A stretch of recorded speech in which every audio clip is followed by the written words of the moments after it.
사도행전 말씀을 가지고 말씀을 나누도록 하겠습니다.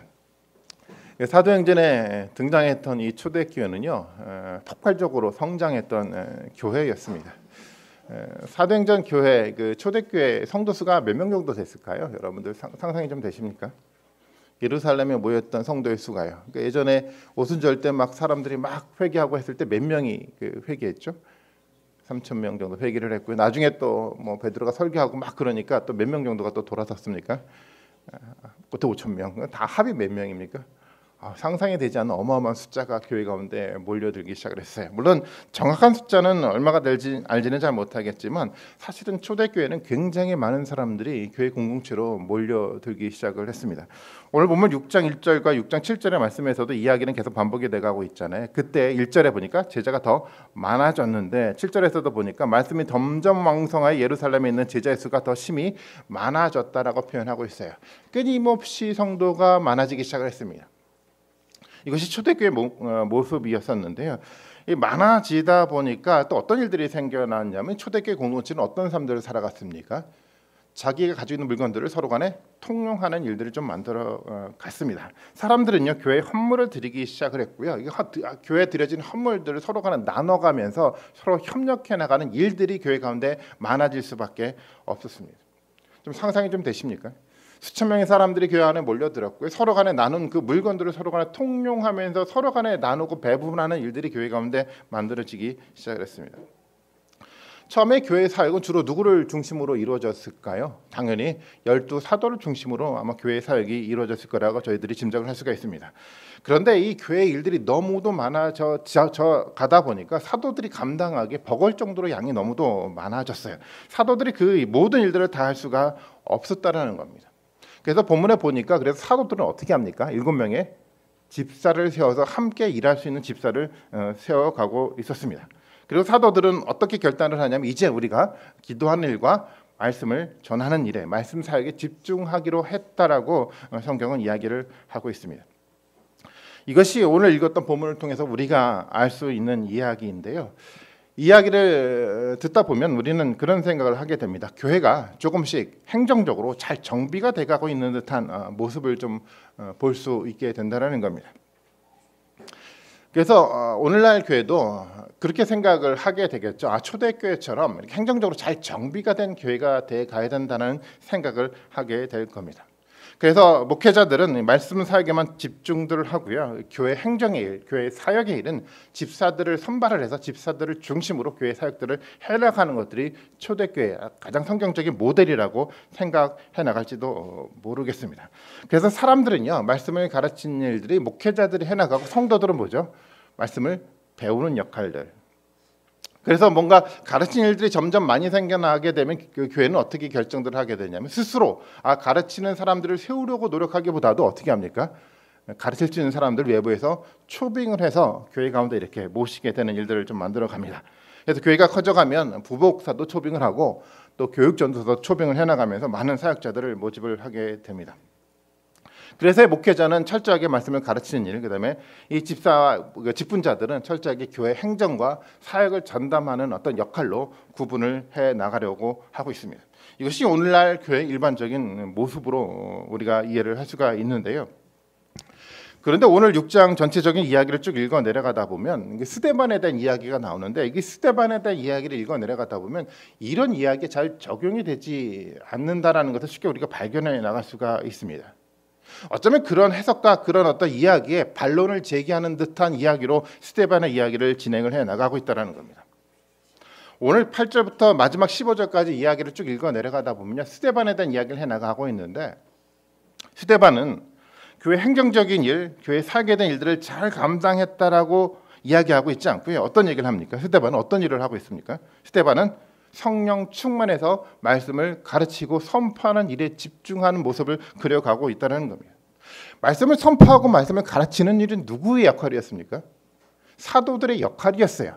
이 일들을 잘하게 해서 이 사도들은 누구를 뽑았냐면 집사를 뽑아가지고 행정적인 것과 사역적인 일들을 맡기려고 뽑았는데 이 집사로 뽑혔던 스데반이 어떤 일들을 하고 있습니까? 지금 말씀을 선포하고 말씀을 가르쳐가고 있었다는 겁니다.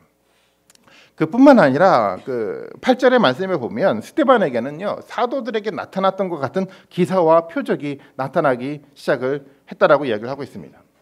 스데반은요 분명하게 집사로 세움을 받았는데 어떤 역할을 하고 있습니까? 사도의 역할을 하고 있다는 겁니다. 적어도 이 사도행전을 기록하고 있는 누가는 그런 관점 속에서 이 이야기를 기록해 나가고 있는 것처럼 보입니다. 사도들은 분명하게 집사를 세웠어요. 그런데 이 집사들의 역할들이 어떤 역할들로 방향들을 만들어 갑니까? 말씀을 선포하고 가르치는 일로 이 집사들이 만들어져 가고 있다는 겁니다. 그렇다고 한다면 스데반은 과연 사도였을까요? 아니면 스데반은 집사였을까요? 여러분 어떻게 생각을 하십니까? 스데반에 대한 이야기, 집사에 대한 이야기를 좀 이해를 좀 해야 되는데요. 오늘 그 6장 1절에 보면 그 전체적인 이야기 어떤 서론적인 배경에 관계된 이야기가 좀 기록이 좀 되어 있습니다. 한번 6장 1절의 말씀을 한번 봐볼까요? 6장 1절 말씀을 같이 한번 읽어봅니다. 시작.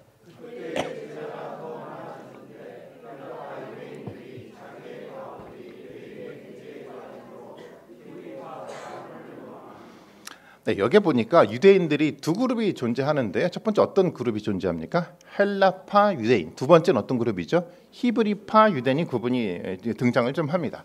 유대인은 유대인인데 두 그룹으로 나눠졌어요. 헬라파 유대인은 누구를 말하는 걸까요? 어디에 살았던 사람들을 말하는 거죠?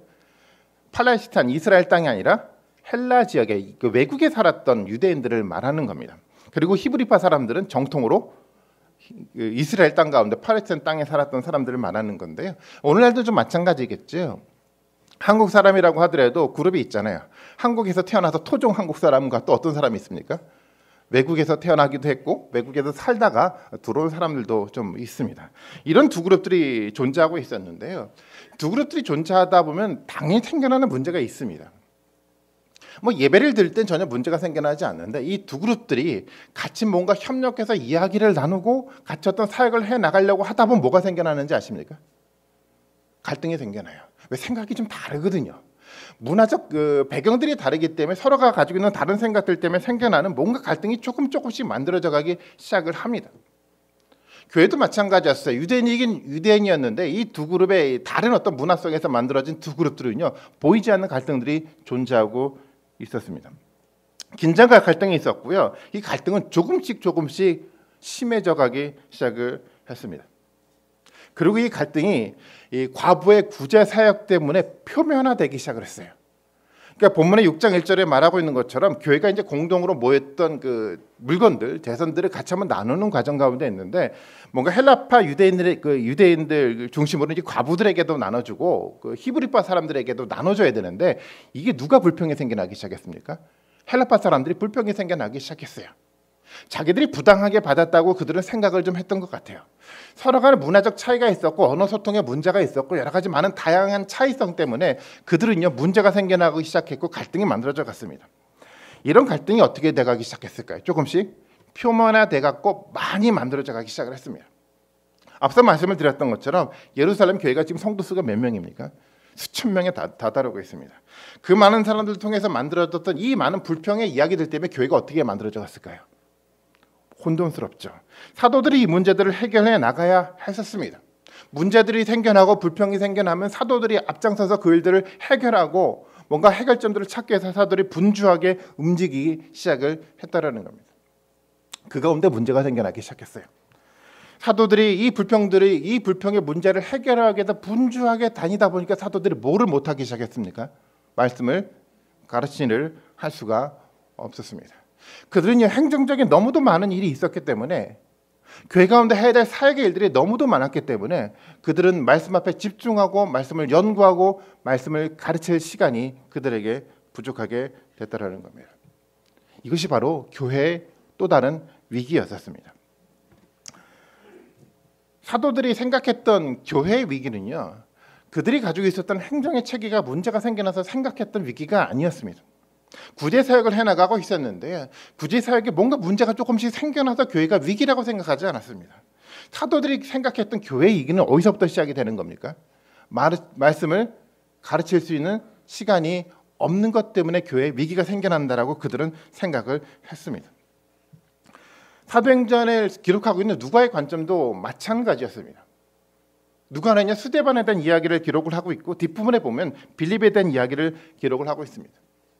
누가는요 스데반에 대한 이야기를 해나가면서 집사를 세웠던 목적처럼 스데반이 구제 사역을 잘 감당을 했고 교회 행정적인 문제를 잘 진행을 했습니다라고 이야기를 마치지 않아요. 어떤 얘기를 하고 있습니까? 그가 말씀을 성령 충만해서 가르치고 있다라고 이야기를 하고 있다라는 겁니다. 그것이 누가의 관점이었다라는 겁니다. 그렇다고 한다면 6장 본문을 통해서 누가 가지고 있는 본문의 의도가 무엇인지를 좀 더 우리는 진지하게 생각해 볼 필요가 있습니다. 누가는요 집사를 세워서 구제 사역을 교회가 잘 감당하고 있다라는 얘기를 하고 싶지 않았습니다. 오히려요 이 집사들을 통해서 이 스데반 같은 사람들을 통해서 사도들처럼 말씀을 증거하게 되어 가고 있다라고 누가는 증거를 하고 싶어 했습니다. 이야기 전체적인 중심의 이야기는요 구제 사역을 잘 감당하는 것에 초점들이 맞춰져 가는 것이 아니라 말씀 사역이 교회에서 비중을 잃어가고 있는 것들에 대한 위기를 이 본문 속에서 이야기를 하고 있다는 겁니다. 사도들이 생각했던 위기는요 사역에 문제가 생겨나서 위기라고 생각하지 않았어요. 사역에 조금 더 문제가 생겨났기 때문에 생겨난 것이 아니라 이 사역 때문에 말씀 앞에 집중하지 못하는 이 문제 때문에 교회에 위기가 닥쳤다라고 그들은 생각을 했습니다. 이것은 오늘 우리가 겪고 있는 어떤 위기가 어떤 위기인지를 정확하게 보여줄 수 있는 본문의 메시지라고 생각이 됐습니다. 오늘날도 다르지 않겠죠. 교회에서요 사람들이 많아지면서 교회가 사역이 많이 늘어나가기 시작을 했습니다. 그래서 사람들은 교회 공동체에 모여가면서 어디에 집중하기 시작하는지 아십니까? 말씀에 집중하는 것이 아니라 교회 사역에 집중해 나가기 시작을 했습니다. 그리고 그것이 교회의 평가의 기준이 되어 버렸습니다. 사람들은요 교회를 생각할 때 교회가 왕성한 활동들을 해나가고 있다고 한다면 교회가 건강하게 세워져 가고 있다라고 생각하고 있습니다. 교회가요 행정적인 체계가 잘 세워져 있다고 한다면 규모 있는 교회로 안정되어 있다라고 생각하고 있는지도 모르겠습니다.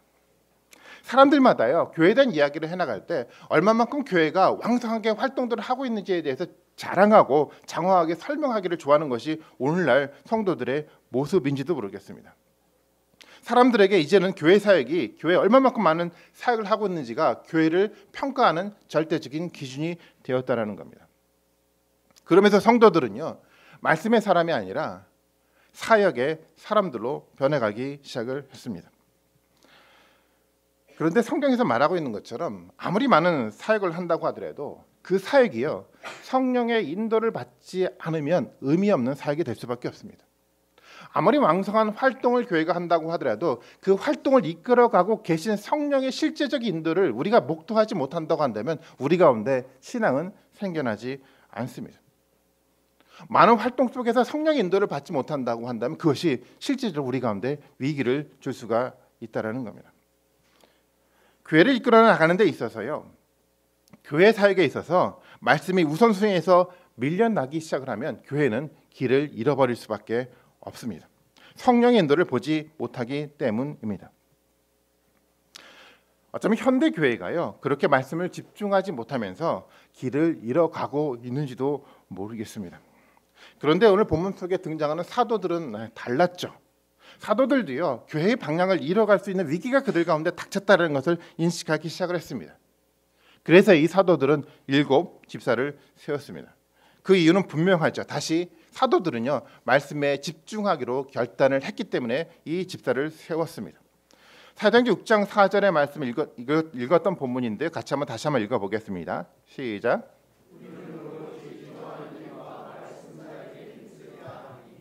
네, 사도들의 결단이었어요. 어디에 힘쓴다고요? 기도하는 일과 말씀 사역에 힘쓰겠다라고 그들은 결단을 했습니다. 사도들의 이 결단은요 교회를 행정적으로 잘 세우자라는 결단이 아니었습니다.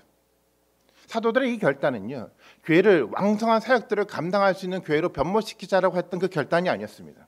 이것은요 사도들의 결단은요 다시 모든 성도들이 말씀 앞에 집중하게 하려고 했던 그 결단의 모습이었다라는 겁니다.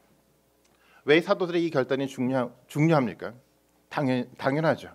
말씀을 통해서 누구를 봐야 됩니까? 성령의 역사를 우리가 봐야 되거든요. 말씀을 통해서요 우린 성령을 봐야 되고요. 또 그 성령을 통해서 땅 끝까지 복음이 증거되는 놀라운 역사를 우리는 볼 수 있는 믿음의 눈이 우리 가운데 필요했기 때문입니다. 저는 오늘날 우리가 이 사도행전의 이야기를 진지하게 읽어야 된다라고 저는 생각을 가지고 있습니다. 오늘날 교회가 가지고 있는 심각한 문제들을요, 사람들은 잘못 이해하고 있는지도 모르겠습니다.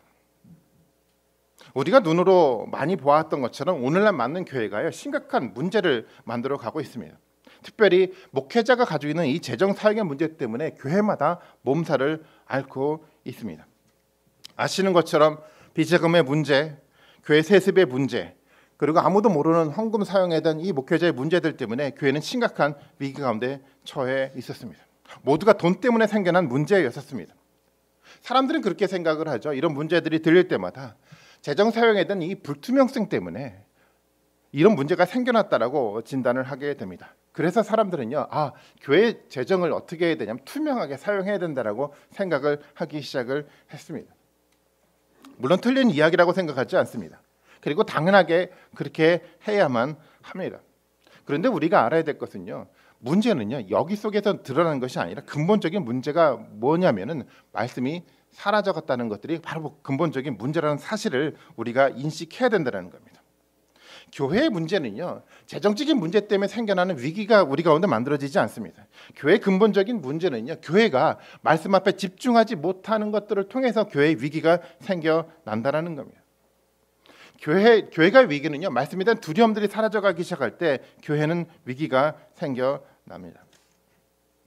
사실 냉정하게 돌아다본다고 한다면 오늘날 교회의 어떤 모습을 보면 사람들은요, 말씀에 대한 관심들을 많이 잃어가기 시작을 했습니다. 목회자들부터 말씀을 가르친 일에 사실은 관심을 잃었습니다. 말씀을 깊이 있게 묵상하는 일에 목회자 스스로 관심을 잃어버렸다는 겁니다. 대부분의 많은 목회자들의 관심은요, 말씀에 대한 묵상에 대한 관심이 아니라 어떻게 하면 교회를 성장시킬까라는 교회 부흥 세미나에 관심을 가지기 시작을 했습니다. 어쩌면 한국 교회가요, 그럴 수밖에 없는 구조적 어떤 문제가 있습니다. 표면적으로 교회들은요, 하나님의 나라의 확장이라는 말을 하고 있지만 내면적으로는 뭐냐면 서로 간의 교회들끼리 경쟁을 하면서 교회를 성장시키려고 노력을 하고 있습니다. 이것이 한국 교회의 구조의 모습이었습니다. 사실은 한국 교회가 가지고 있는 이 구조적 문제예요. 큰 교회와 작은 교회는 사실은 어떻게 됩니까? 세상적인 관점으로 본다고 한다면 어마어마한 차이를 가지고 있지 않습니까? 목회자의 사례비에서부터 어마어마한 차이를 가지고 있습니다. 큰 교회는요, 어마어마한 양이 있고요, 작은 교회는 생활비조차 감당치 못하는 아주 작은 사례비가 책정되어 있습니다. 교회 시설의 문제도 마찬가지 아닐까요? 커다란 교회는요, 너무도 안락한 공간들이 만들어져 갔습니다. 하지만 작은 교회는 어떻습니까? 항상 저희 교회를 보면서 여러분도 생각하시겠지만 작은 교회가 가지고 있는 그 환경의 열악함들은 우리가 실제로 겪고 있는 모습인지도 모르겠습니다. 이런 상황 가운데 목회자들은 어디에 집중할 수밖에 없을까요? 어쩔 수 없이 대형 교회가 되어 가려고 하는 이 일들에 집중할 수밖에 없습니다. 그래서 목회자들의 관심은 어쩌면 말씀을 깊이 있게 묵상하고 말씀을 바르게 가르칠까라는 관심들보다도 어쩌면 교회를 부흥시키고 구조적으로 좀 더 큰 교회를 만들어 갈까라는 것들에 관심을 가질 수밖에 없습니다. 목회자에게 뭐라고 할 수 있는 상황은 아닌 것 같습니다. 목회자들도요, 스스로 살아남기 위해서 이런 길을 걸어갈 수밖에 없는 것이 우리 교회의 구조적 모습입니다. 목회자들은 사역에 집중하기 시작을 했습니다. 교회 행정적인 문제들에 집중하기 시작을 했고요. 그래가면서 목회자들은요, 깊이 있는 성경 연구를 등한시하기 시작을 했습니다. 말씀에 대한 관심은요, 목회자 스스로 삶 가운데 잃어가기 시작을 했습니다. 자연스럽게 이 말씀에 대한 무관심이 누구에게 전달이 돼갑니까? 교회 직분자들 가운데 전달이 될 수밖에 없습니다. 사람들 가운데 이제는 그래서요, 신앙생활을 해나가면서 말씀은 항상 뒷전에 밀려날 수밖에 없었다는 겁니다. 그럼에도 불구하고 교회는 어떻게 생각을 하고 있습니까? 우리는 말씀이 뒷전으로 밀려났다고 하더라도 걱정하지 않아요. 교회는 왕성하게 사역을 하고 있기 때문에 그들은 위기라고 생각하지 못하고 있습니다. 사람들은 그렇게 생각하고 있는지도 모르겠습니다. 교회를 보니까 사람들이 너무도 많다라는 거죠. 우리는 사람이 많기 때문에 우리는 위기가 아니다라고 스스로 생각하고 있는지도 모르겠습니다. 교회 사람이 많은 게 중요한 것이 아니고 어떤 사람들이 있어야 됩니까? 하나님 나라에 대한 소망을 가지고 있는 사람들이요. 예수 그리스도의 십자가를 짊어지겠다라고 고백하는 사람들이 많아져야지 교회 모습들이 만들어져 가는 거라고 생각하지 않으십니까? 단순하게 사람이 많은 것이 중요한 것이 아니라 하나님 나라를 소망하며 사는 사람들이 많아지는 것이 중요하다는 겁니다. 단순하게 외형적인 성장이 아니라 말씀을 통해서 하나님 나라를 실현하겠다는 결단의 사람들이 늘어나는 것들이 교회의 진정한 모습이 돼 가야 된다는 겁니다. 사도들은요, 그런 마음으로 7명의 집사를 세웠습니다. 사도들은 집사를 통해서요, 집사를 세우는 것들을 통해서 교회가 감당해야 될 이 구제의 사역과 교회 사역들을 잘 정돈하기를 원했을지도 모르겠습니다. 사도는 그런 의도를 가지고 집사를 세웠을지 모르겠지만 성령이 이끌어 나가시는 방향은 조금 달랐습니다. 성령은요, 집사들을 어떻게 사용하고 있습니까? 그들을 말씀을 증거하는 자로 삼아가고 있다라는 겁니다. 어쩌면 사도들도 생각하지 못했을 수도 있습니다. 사도들이 의도하지 않았던 길이었는지도 모르겠다라는 겁니다. 사도들은 그저 집사들을 세워서 교회 보조적인 역할들을 감당하도록 세웠을지 모르겠지만 성령은 그들을 그렇게 이끌어가지 않았습니다. 성령은요, 그들을 하나님의 말씀 사역자로 세워가고 있었습니다. 어쩌면요, 더 유능한 사람으로 세워가고 있는지도 모르겠어요. 누가는요, 스데반이 가진 말씀의 능력에 대해서 이렇게 설명을 하고 있습니다. 사도행전 6장 10절의 말씀입니다. 같이 한번 읽어보겠습니다. 시작.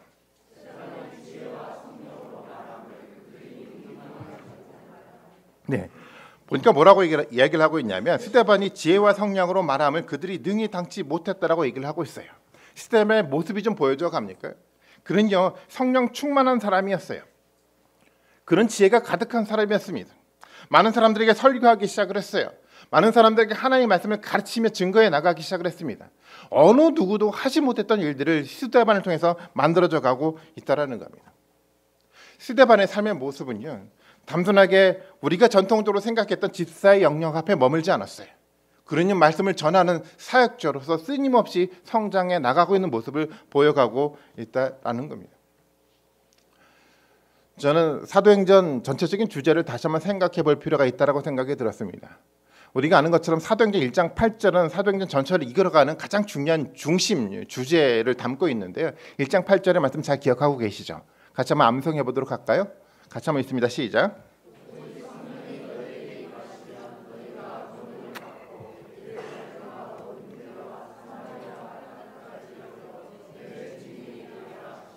너무도 잘 알고 있는 말씀이에요.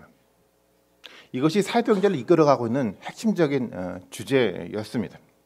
예수님은요, 성령 충만한 공동체가 세워지면 이 공동체가 어떻게 된다고요? 땅끝까지 복음을 증거하는 공동체가 된다라고 이야기를 하셨습니다. 땅끝까지 복음이 증거가 돼가기 위해서는 어떻게 돼 가야 됩니까? 복음이 세상 가운데 확장돼 가기 위해서는요, 많은 사람들이 필요로 했습니다. 모든 일들을 사도들이 다 할 수 있는 상태는 아니었다라는 겁니다.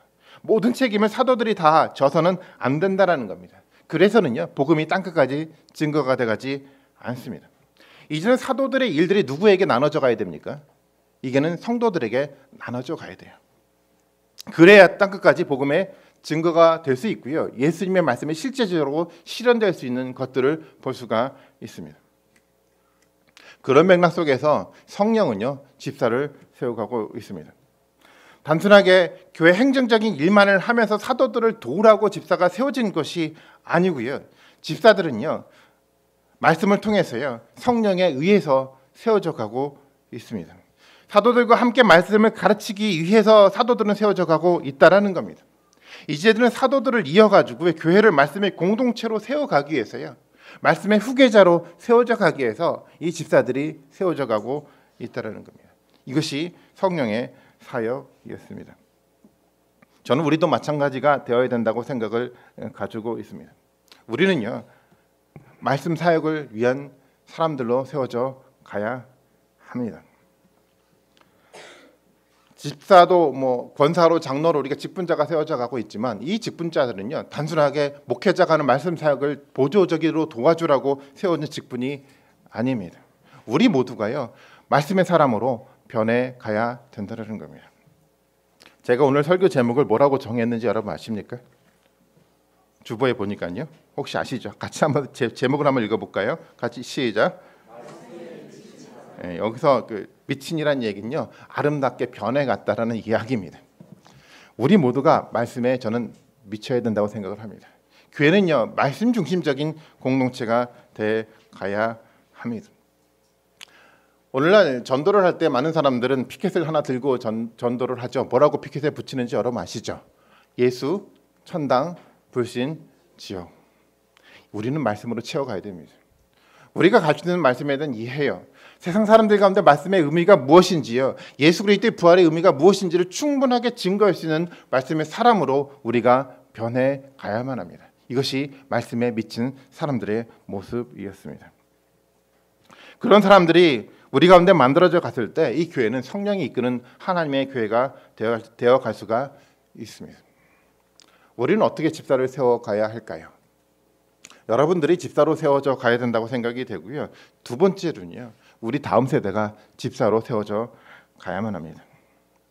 사실 교회가 바르게 세워져 가기 위해서 어쩌면 우리보다 다음 세대가 더 중요한지도 모르겠습니다. 그래서요, 우리는 다음 세대들을 하나님의 집사로 세워가려고 노력을 해 나가야 한다는 겁니다. 물론 많은 교회가 젊은 세대들을 세우기 위해서 노력을 하고 있습니다. 그런데 우리가 알아야 될 것은요, 단순하게 교회 성장을 위해서 젊은 세대들을 세워가는 것이 아니고요, 앞서 말씀을 드렸던 것처럼 말씀에 미친 그런 젊은 세대들을 세워가는 것들이 우리가 가야 될 길이라는 겁니다. 우리는 믿음의 후배들에게 우리는 무엇을 남겨주려고 생각하고 계십니까? 교회 큰 건물을 여러분 남겨주려고 생각하셨습니까? 아니면 교회 가운데 좋은 시설들을 이 믿음의 후배들에게, 우리 교육부 아이들에게 남겨주려고 여러분 생각을 하셨습니까? 우리가 남겨줘야 될 것들은요, 말씀에 미친 신앙의 정체성들을 우리 후배들에게 저는 남겨주어야 된다고 생각이 됩니다. 본문의 사도들이 했던 것처럼 정말 집사를 세워가는 이런 결단이 저는 우리 가운데 반드시 필요하다라고 생각이 들었습니다. 그렇다고 한다면 이제 실제적으로 중요한 일들이 우리 가운데 남겨졌습니다. 어떤 사람을 집사로 세워야 할까요? 어떤 사람을 세우기 위해서 우리 교육부를 만들어 가야 할까요? 이것은 우리의 중요한 과제라고 생각이 되는데 6장 3절의 말씀이 그 방향을 보여준다라고 저는 생각을 했습니다. 6장 3절의 말씀을 같이 한번 읽어봅니다. 시작.